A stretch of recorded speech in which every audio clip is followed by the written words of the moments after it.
The Sportscaster and Her Son is brought to you by Electroflex, a global leader in electrical conduit for over 60 years. Makers of Liquidite flexible conduit, electrically connecting our world.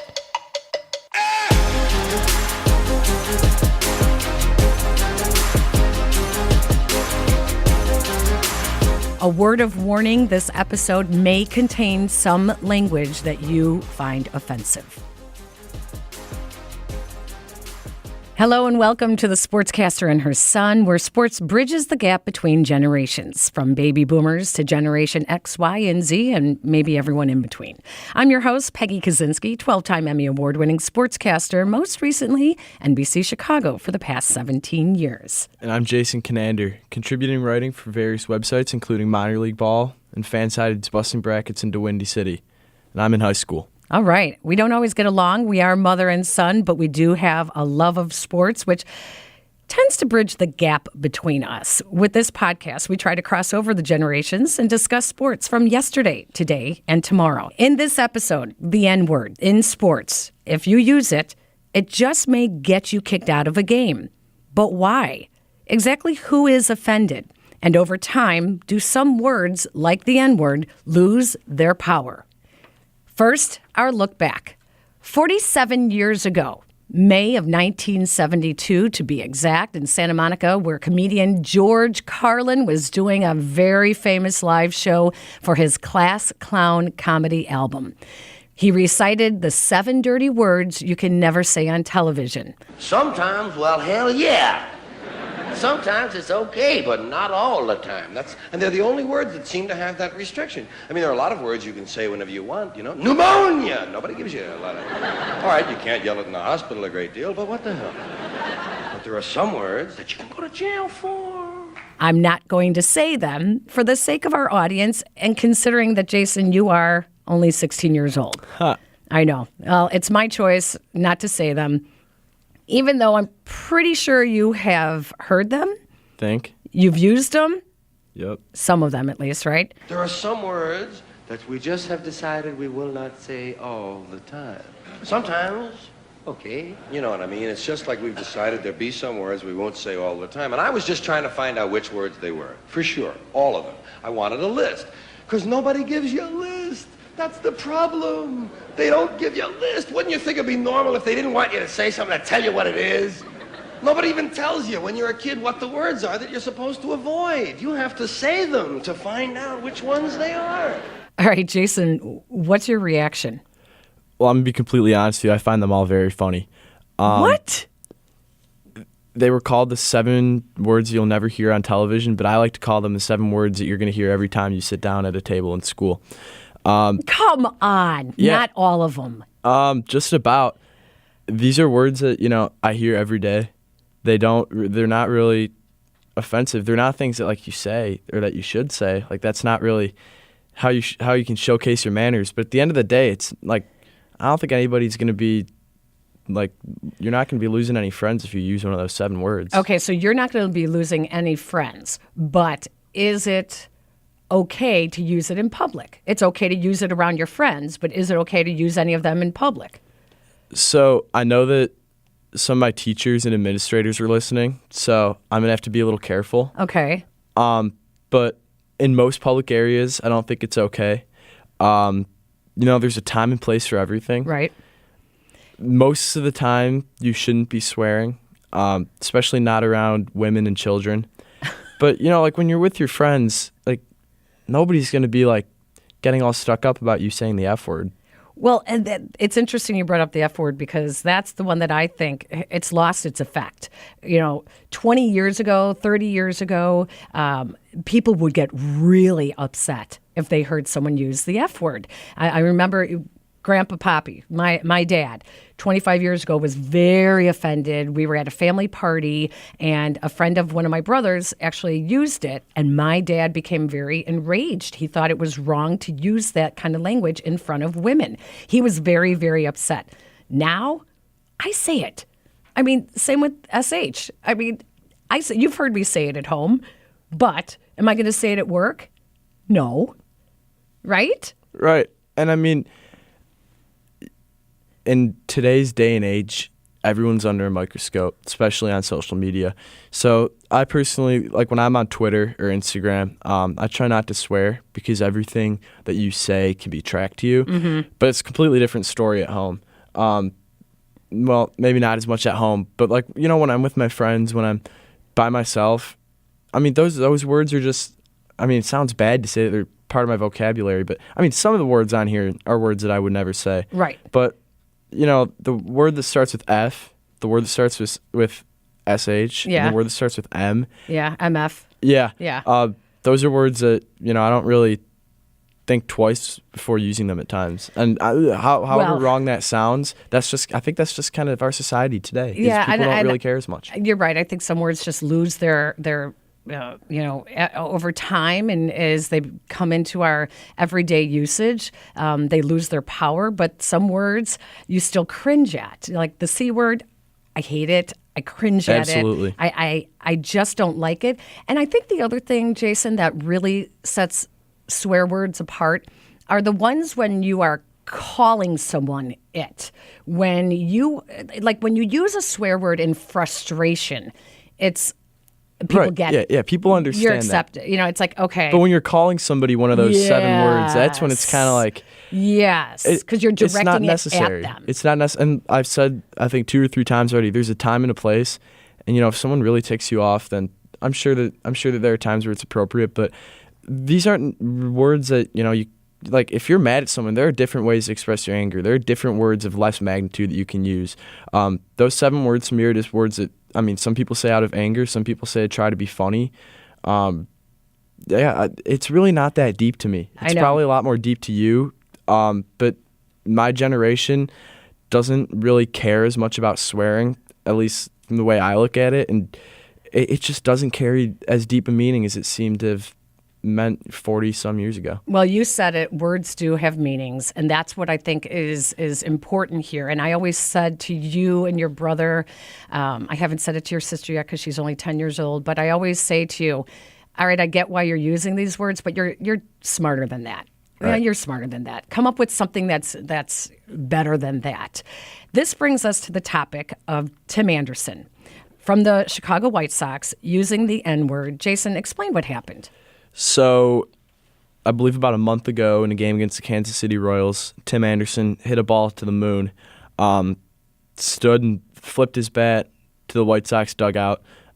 Wasn't really even to show up the Royals. It was more of just kind of to get the team pumped, because if you've ever watched the Chicago White Sox, that's a team that needs to be pumped up. Right. And about 2 innings later, Anderson came up again, and Brad Keller of the Royals hit him on the first pitch. Completely unsurprising. It's common knowledge in baseball that if you're going to flip your bat, you're going to get thrown at. Mm-hmm. But the reaction was the surprising part. So Tim Anderson gets hit, and we didn't know it at the time, but apparently what he had yelled towards Brad Keller was he called him something like, it was some mixture of the words like start with P and F, and the N-word was obviously the biggest one that was in there. Right. And that's why he was ejected from the game. Watching the game live, nobody knew why he was ejected. I mean, the backlash on Twitter was incredible to me. Everybody just absolutely clueless. And then when this surfaced a day or 2 later, it really wasn't that surprising that's why he got ejected. I know that the NFL has banned using the word. A couple other professional sports leagues have banned using the word. So obviously with the lower number of African American players in Major League Baseball, the word is not as much of a topic, more so than it is in football or basketball. Mm-hmm. But what sparked the debate was that Anderson, who is black, used the word towards Keller, who is white. So it shouldn't have been offensive to Keller, because that's not a word that doesn't have really any deep meaning to him. Well, that's why we need someone. You and I are both white, obviously, so that's why we need to bring someone in who can help explain to us, and maybe to everybody else that watches sports, plays sports, governs sports, coaches, athletic directors, teachers. How do we handle this? How are we supposed to talk about this, the use of the N-word, and is it something that should be legislated by leagues?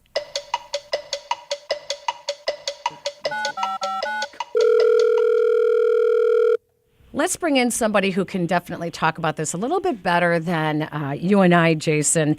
Dr. Neal Lester is founding director of an award-winning Project Humanities at Arizona State University. It's this incredible initiative that they have started there. He is foundation professor of English. And Dr. Lester joins us now from Arizona. Thank you for taking the time, Dr. Lester. This is not an easy topic for us to address, but it's an important one, right? It certainly is, and thank you for inviting me. Well, it's important for a lot of reasons, not the least of which is it's about language, it's about words, it's how we think, it's how we act, it's how the words reflect how we think and act. So for that broader reason, we should always be thinking and talking about language. So I'm glad to be part of a conversation. Let me tell you what this White Sox baseball player, we gave a little background on his suspension for using the N-word.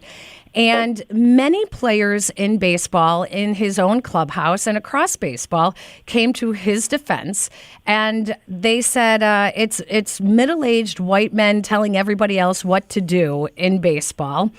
And to be suspended, a black man, for using the N-word after a white pitcher hit him with a pitch is absolutely hilarious. Now, I know you don't want to tell us what we should do or what we shouldn't do, but a reaction like that is confusing to a lot of people. Right. Why are we so confused by the reaction of the use of this word? Well, let's clarify, because some of what's used to contextualize this has to be specified very, very clearly. We are talking about a word that has a particular history with a particular group of racialized people, historically and in the present. So I'd also want to clarify who the we are, who's confused, because there are people intergenerationally confused. There are people who are racially confused. And what they're confused about, I think, is the fact that because we've had 30-plus years of hip-hop, there's this understanding that a word has been reclaimed and has been perfumed and made to somehow not be soaked in the history of violence that's associated with one group against the other. So I think there's confusion there. There's also confusion relative to that the word is in fact this quote-unquote term of endearment. So Jason, you'll have to speak to that, since I hear a lot of people in your age demographic and certainly younger than my age who insist upon this as a term of endearment. But in that context, as I'm hearing you describe it, he was not using that as a term of endearment. Is that correct? Correct. It was like directed right. at him. So that challenges this notion that, I can, and it doesn't really matter how it was spelled either. Because if you got to listen and do this sort of choreography, did he use it with a GA? Did he use it with an ER? How did he use it? That, to me, is beside the point. The point is that the root word of that is the same, and he used it exactly as he meant it. So for me, that's really complicated, because it gets back to why is it that black people, and it is gendered also, black males, men, somehow feel that this is a word that they have taken ownership of, when historically this was not a word that black people could own because it was assigned them. So I don't know who's the confusion is not really confusion from my perspective. It's disagreement with some of the historical evidence that's out there. That's very different. Nobody that I've come into contact with, having taught the class, lectured, published on it, is really that confused. They may be unaware, but they certainly disagree with what I lay out as evidence or receipts for my perspective on this. So, Dr. Lester, you talked about how my generation kind of views it more as a term of endearment. I completely agree with that. In my opinion, what I see as a high school student is a lot of the reason behind that is hip-hop music. It's not used as a negative term. It's not used as like a target word almost. It's used in more of like a, I don't really know how to describe, more of like a positive, like a word, like just to like say it. It's like, hey, friend. Exactly. Right. That's how I've heard it. It's not like hey, friend, though. That's right. Exactly. There's no word that's comparable to that. So if it's like hey, friend, then why are you not using it, hey, friend? Exactly. And you can't get an N-word pass because nobody can give it to you.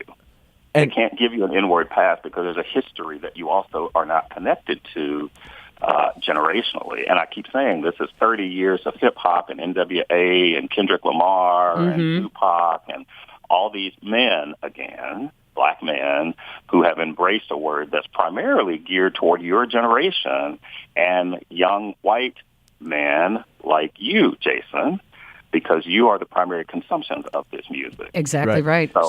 So if, in fact, that's the reality, that to me is a layer that critically needs to be teased back. You know, there is something historically also where black people, and I'll use this relative to W.E.B. Du Bois' Souls of Black Folks, he calls something double consciousness. It's the way in which black people who have been treated horribly in this country, both past and present, can internalize stereotypes and negativity about themselves. Women and girls can do that relative to patriarchal ideas also. We somehow respect white people more than we do people who look like us as black people. Women who will be harder on other women and girls than they are on men because they somehow see men as the authority. So there are ways in which we internalize that. And if we want to take this even further into this term of endearment, I just draw your attention to the ways in which owners of people who were slaves thought of their slaves endearingly.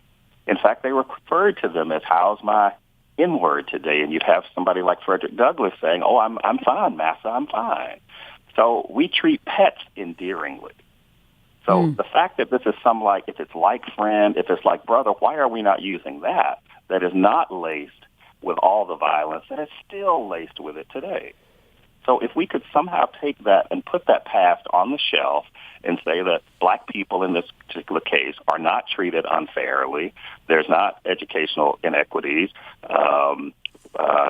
achievement gaps, et cetera, then we could somehow say, well, yes, we've moved past that and we've taken something back. But I use the word of Toni Morrison, the author, who says, definitions belong to the definers, not to the defined. And there's nothing in the history that I'm aware of that says black people gave that to themselves. And I know what Kendrick Lamar has said about NEGUS. Kendrick Lamar is probably the only person who subscribes to that theory. And even that theory is patriarchal. It does not take into account women and girls. And Tupac has an acronym for it that probably two people on the planet can recite. But that is not how that young man on the baseball team used it, nor is it how other people use it when they're angry and upset with other people, whether they're black or white. Right. So that, to me, there's no history like that with the B word. There's no history like that with the F word. There's no history like that with the P word. There's no history like that with any other word. So if it's like friend, if it's like brother, then why are we not using that? So explain to me, what I'm interested in is the deeper history of the word, because being in high school, last year especially, my history class was called American Studies, and we learned about the Civil War and we learned about the Civil Rights Movement, and obviously the word played a very big role in both, but the way that we were taught it was in a kind of like, it was stepped around. Our school, I think, is very uncomfortable teaching us about things of that manner. I think that the class would have been uncomfortable anyway. I don't think that our class had a level of maturity to handle it, first of all. But the thing that I see as a high schooler is the word is almost viewed at as an inappropriate subject. And it is in just about every setting. But I still think that it's worth talking about in the classroom, because people like me, I don't understand the history all the way to its roots, because we were never offered the opportunity to learn about it. They probably blurred out the signs during the civil rights marches that said anything like that, because that's typically what we would get in our classes. The blur. So we really don't feel the real effect of the history of it. So, and I've actually heard a lot of baseball players and say, well, maybe we need to educate more. Maybe instead of suspending people in professional sports for using it, we teach them, we educate them. It can't just be an excuse for the 20-something-year-olds that, it's ignorance then. So, well, but it doesn't have to be an either or, though. I think if there are going to be consequences, and I would look at this in the context of some other legal cases, a couple that I'm aware of, one at Alabama State, and there's another one in New York, and then another one in actually Hackensack, New Jersey, where it was black-on-black use of the word. One walked up to a person and said, "Oh, hey, I'm going to introduce myself. I'm the head, N-word," and the other person who was African American was offended by that, as would I be offended by that when somebody walks up. And I want to move this beyond personal offense, though. But I'm bothered by that when somebody assumes that they can name me something that is not my name.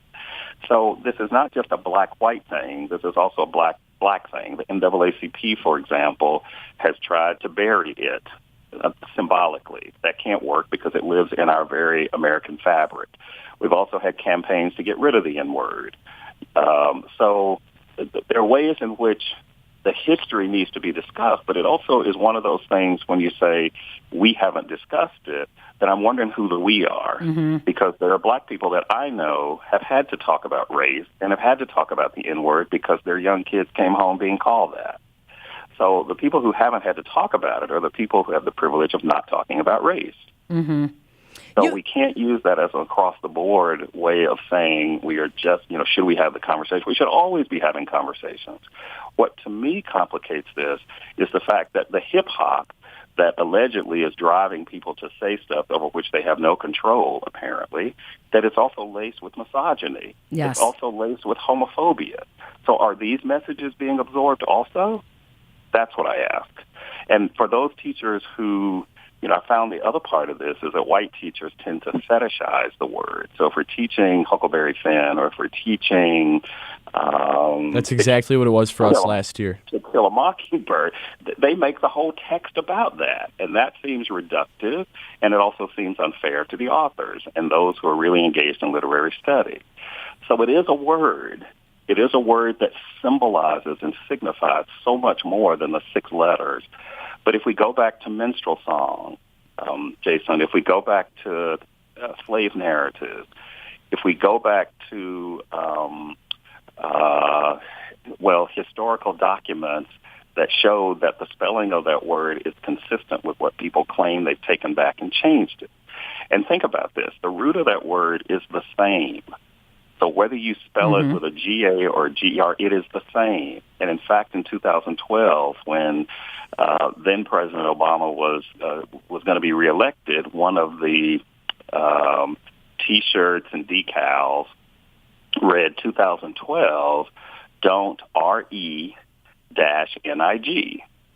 And so that wasn't necessarily a misspelling of renege. It was a play on the N-word. So that hasn't changed.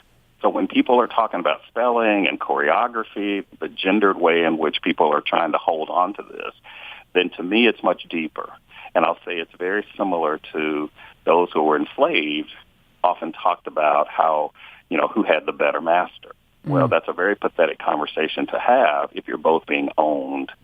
And I think when we talk about this being used as a term of endearment, I'd also say that it's not just restricted to sort of intergenerational difference, because I know a lot of high school students who are doing spoken word pieces who are talking specifically about language and who are using the N-word to say this is not something that we should be defined by relative to just because some people who are making a lot of money, Jay-Z, on using this word in rap because it signifies a certain cool factor, right, to those who don't see themselves as cool. Dr. Lester, one of the teammates in the White Sox clubhouse, who is white, a pitcher, Lucas Giolito, told theathletic.com, quote, given Timmy's circumstances, who he is, how he grew up, I think that the word he said and the context that he said it isn't the same as someone else saying it. So that's pretty much my view on it. Again, agreeing that nothing should have happened from it. But what I hear from coaches is they are really conflicted on how to handle it because some people tell them you're supposed to give a player a pass for using it because of where he grew up. Others want to instill discipline and smarter thinking and think before you do things. And this is all part of it. Think before you say something. So there's a lot of confusion on that part from coaches and those around sports as well as to how to handle it. Well, but I would still go back to, if you're considering your baseball field and the game as a workplace, then you decide what language and what behavior will be tolerated and that which will not be tolerated. What they say outside of the baseball field and that space is up to them.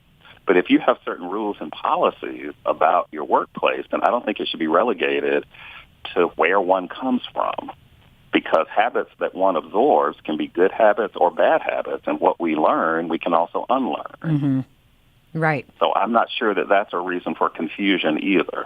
And keep in mind, my guess is this is probably mostly white people who are confused. Yeah, right.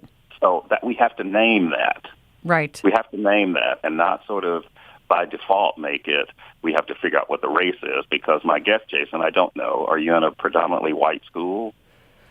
Yes and no. Yeah. Okay. I grew up in What does that the mean? suburbs. Yeah, okay. So I grew up in the suburbs. In fact, in my middle school, I think that we had one black student.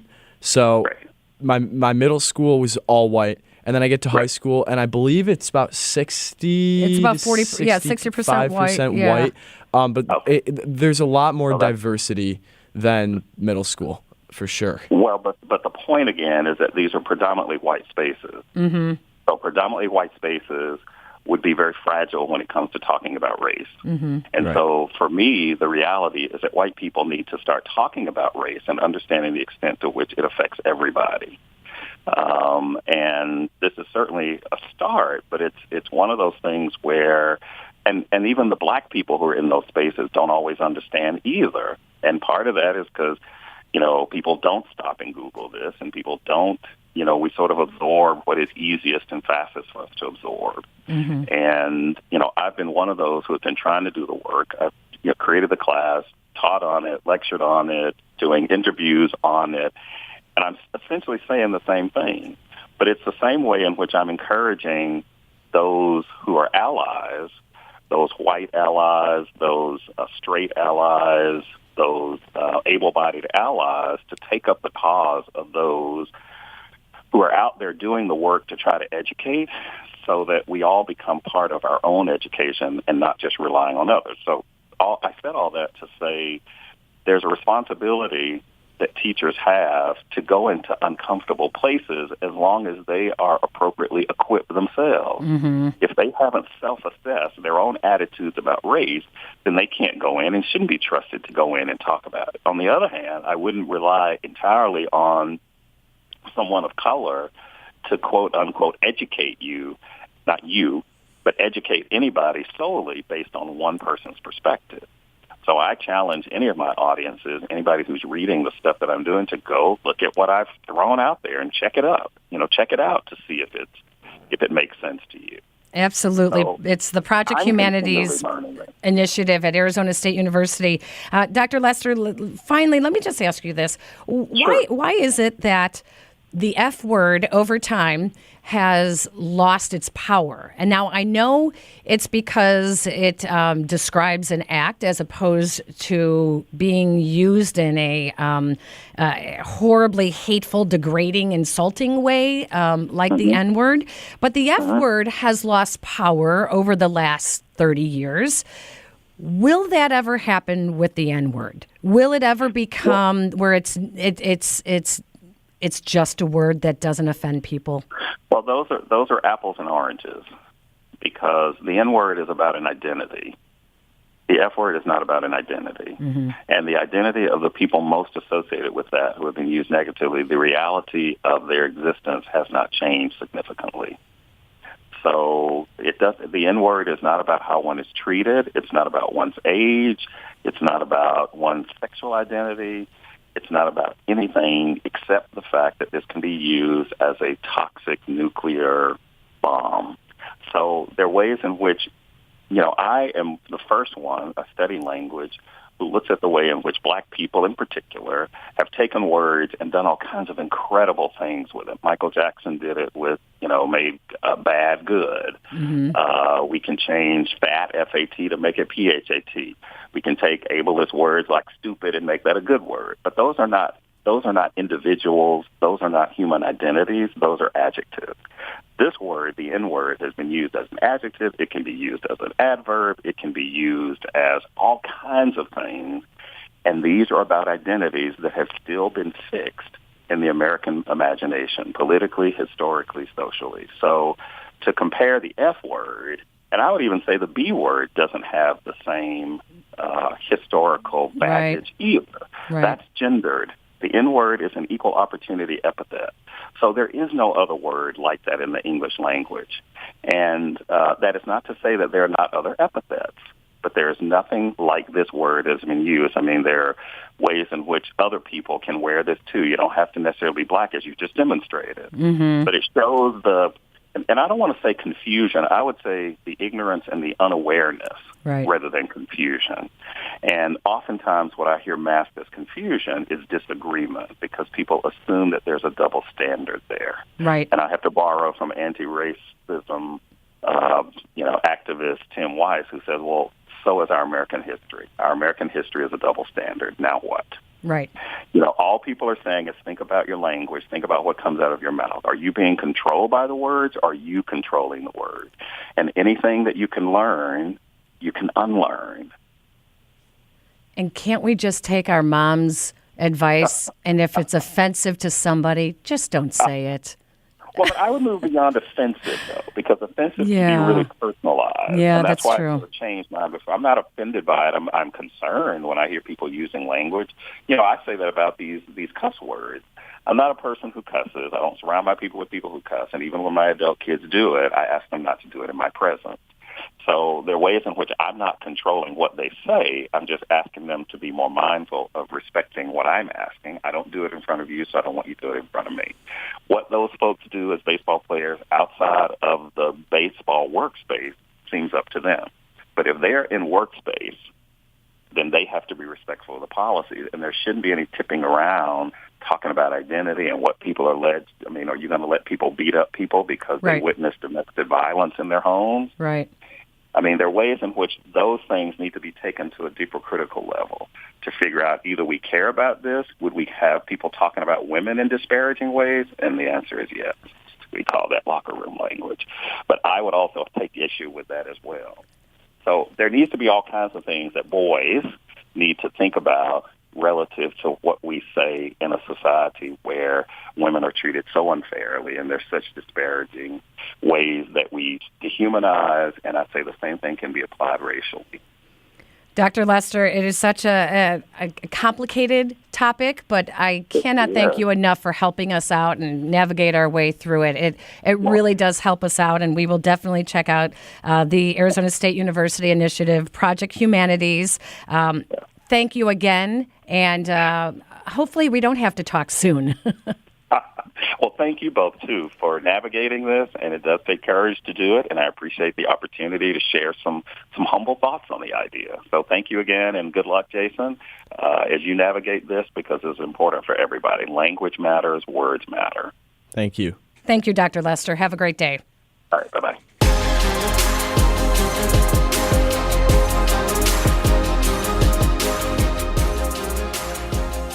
Okay, wow, that's a lot to think about. Jason, let's lighten it up a little bit. And what do we have to look forward to? Okay, so my 3 predictions, got about 3 weeks before finals. So I am going to predict that I finish out the semester strong. I want to be thinking happy thoughts going into the home stretch of the school year. Could be wrong, but, have the right mentality and hopefully everything works out. My second prediction is obviously more of a sports prediction. NBA playoffs continue to progress. I think that the finals winner comes out of the Eastern Conference for the first time in a long time this year. I don't know who it's going to be yet. We have 2 Game 7s coming up tomorrow. So it's anybody's guess whether it's Philly, Toronto, or Milwaukee. But I like the Eastern Conference this year. My third and final prediction, I think we're going to have some nice weather coming up. It's been very cold the last few weeks. Yes. I think that we have one more cold week in us, and then it's going to get nicer out. And if anybody that works at Ignatius is listening to this, please, please, please, please, please give us relaxed dress code back. Oh, gosh. I'm dying to wear shorts in school, and I would want nothing more than to be able to wear shorts for my last 2 weeks as a junior. Thank you. Okay. And finally, let's end on this. Words do have meaning. We used to say to our kids when they would get bullied, sticks and stones may break my bones, but words can never hurt you. That's not true. It's supposed to make us feel better that they're only words. But the reality is words can hurt you, depending on how you use it and what the history of the word is. Are you directing it at someone? That can make any word bad. Is it racial? Is it homophobic? Is it cultural? In 1962, comedian Lenny Bruce was arrested at a Chicago theater for using the F word. George Carlin was at that show. He wanted to point out to society that they're too stuck up, too proper. So that's why he came up with the 7 dirty words. Carlin was then arrested in Milwaukee for performing those 7 dirty words because they were considered obscenities in public. Now, 50 years later, we are still arguing what used to be called political correctness, but now we're putting more thought behind the argument. Do you take away the power of these words so that they fade away? Or do you educate people on why they hurt and sting so bad? In 2019, you still can't use obscene language and most profanities in broadcasting. The rule is at least not until 10 p.m. when children are safely in bed. So maybe we can all agree. Words hurt. Use good manners. Know your audience, especially at a sporting event. Unless, of course, the game goes into extra innings, it's after 10 o'clock and you have to get up early, then you can just say, oh, what the f-? Our thanks to Dr. Neal Lester, part of the award-winning initiative at Arizona State University, Project Humanities. Please check it out online. He is the Foundation Professor of English at Arizona State University. We thank George Carlin's 7 Dirty Words from his Class Clown album, Adam Yaffe for his support and expertise in driving the show. Artwork and logo is designed by Shay Conander. The Sportscaster and Her Son is brought to you by Electroflex, a global leader in electrical conduit for over 60 years, electrically connecting our world. Subscribe to our podcast, The Sportscaster and Her Son, on SoundCloud, iTunes, Spotify, Google Play, and wherever you listen. Follow us on Twitter, Facebook, Instagram, and thesportscasterandherson.com. And you can find my stories on Fansided and my mom's on NBCChicago.com. See you later, everyone. Thank you for listening.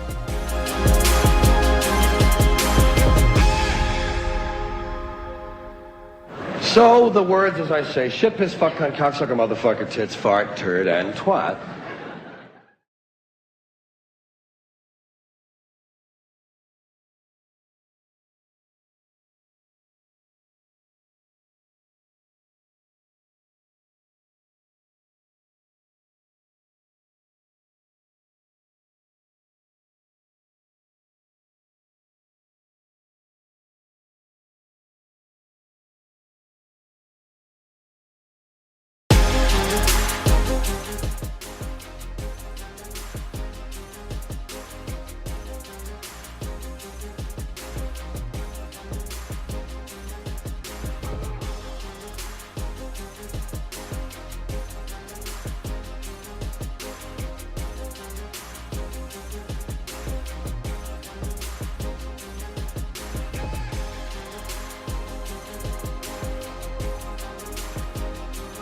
Don't forget to subscribe to our podcast, The Sportscaster and Her Son.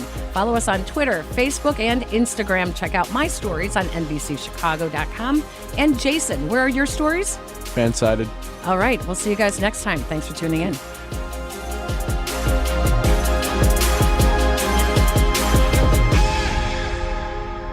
The Sportscaster and Her Son is brought to you by Electroflex, a global leader in electrical conduit for over 60 years. Makers of Liquidite flexible conduit, electrically connecting our world. Electrically connecting our world. Electrically connecting our world. Electrically connecting our world. Electrically connecting.